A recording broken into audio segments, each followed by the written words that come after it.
Good afternoon, friends. See, let us understand basic inputs that are required for value at risk.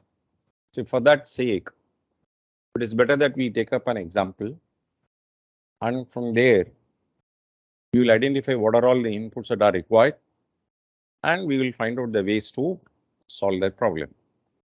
This is going to be a very important question for your ensuing examination. Now, let us just take up on to our institute study material illustration, followed with chapter end question also. So that we will do it separately. Now let us just take up on to practical question number 1.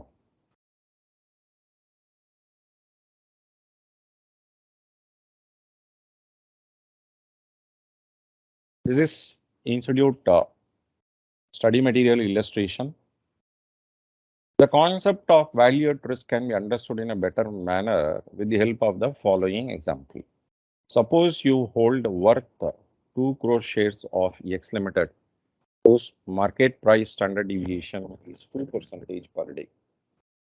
Assuming 252 trading days a year, determine maximum loss level over the period of 1 trading day and 10 trading days with 99% confidence level.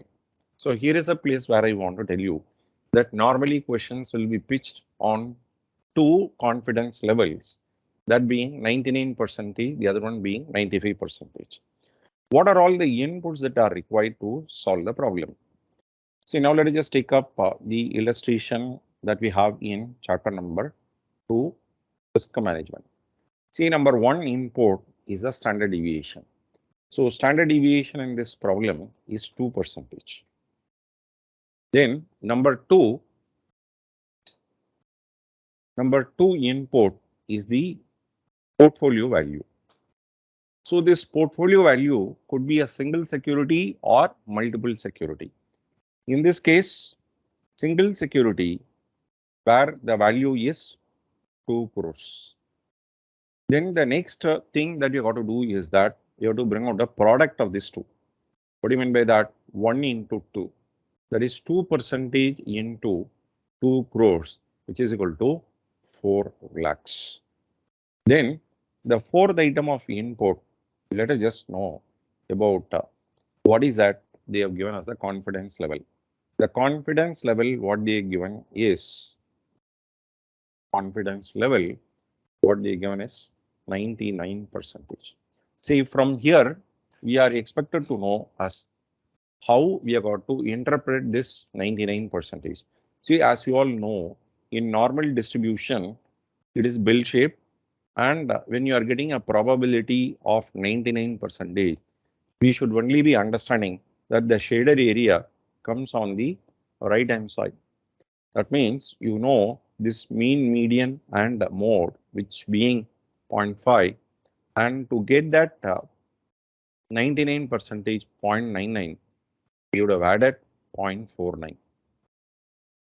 If you have a look at your normal table value, so the normal table value for 0.49. So how is that we would have got probability which is equal to 0.5 plus normal table value of Z.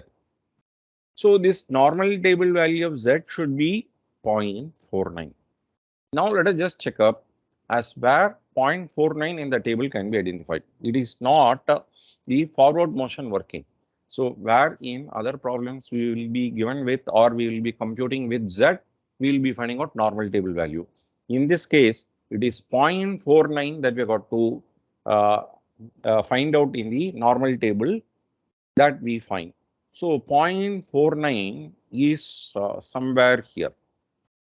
So it comes between 2.3 and 2.32 to 2.33. So we may consider that this number what we are getting 0.4901, which is against 2.33. So therefore, whenever we get 99%, you can take it up as 2.33. If it were to be 95%, then what is that we are expected to do? Then normal table value of Z should be 0.45. In the same normal table, where do you find 0.45? So 0.45, you can just get between these two. 1.65. What is that? 1.65. So this you can register firmly in your mind. You don't have to expect that to be provided in the question paper. The moment it is 99%, fix your number as 2.63, and when it is 95%, fix it up at 1.65. Now, let us just understand that 99%, you take it up as 2.33, 95%, 1.65. Now, what is the next thing that we have got to do? Because under examination conditions, what is very important is that we should understand the flow of inputs and how it is to be processed, and finally it is to be turned out to be the final solution. Our answer should be correct. Now, in this particular problem, when we take up as 252 days, and what could be a maximum loss over a period of 1 trading day and 10 trading day. Now let us just have a look at this as how this 2.33 had just come. So the next level of input is that we would like to know the maximum loss for 1 day. Maximum loss, because the question did carry two items, one being for 1 day, the other one being 10 days. So let us understand that maximum loss, for which you have a formula. Maximum loss for 1 day is equal to, what is that input value that we have? So that 4 lakhs of rupees that we have just got here to be multiplied by 2.33. If the same problem were to be at 95%, then it is 4 lakhs multiplied by 1.65. Right. So let us just take up the calculator and just find out 4 lakhs into 2.33, 9.32. Then 4 lakhs into 1.65, 6.6. So maximum loss for 10 days would mean, what is the formula that you have? So square root of n multiplied by, you can just see that it is for 1 day when it is 9.32, for 10 days how much?